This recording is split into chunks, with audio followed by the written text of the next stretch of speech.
Okay, so for you guys to understand, let me give you some little scenarios. Okay, on this, there will be a scene of Esmeralda outside. She can do her powers is like telekinesis and inertia. She can push things away from her. She can move objects with her mind. Um, it takes her a lot to do it. She doesn't really do it all the time. She doesn't use those kind of responsibility. It takes her a long time to do it. She doesn't exert a lot of energy when she those things. She's not very strong at throwing objects at people. They don't hurt you or nothing like that. Really, they don't do a lot of damage. Um, but she does it on martial arts and all that stuff like that, like any other deity.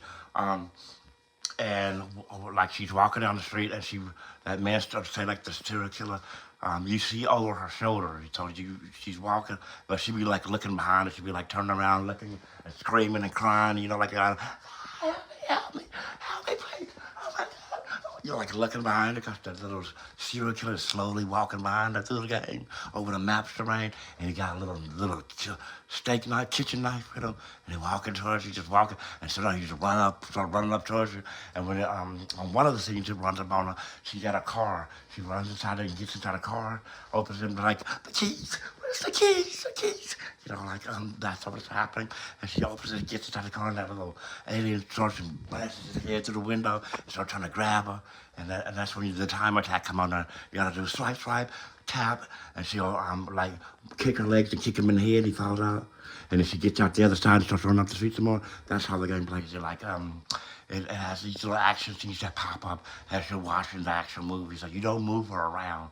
You don't move her like around from house to house. You just sit and watch her. She be running and screaming, and the little time attack things happen as they go, as it goes. And then she goes inside the house, and then the whole thing happens again. It'll be a lot of time attack things happen when she goes inside the houses, and inside the houses. She sometimes has to solve puzzles, and those are things you get to interact with.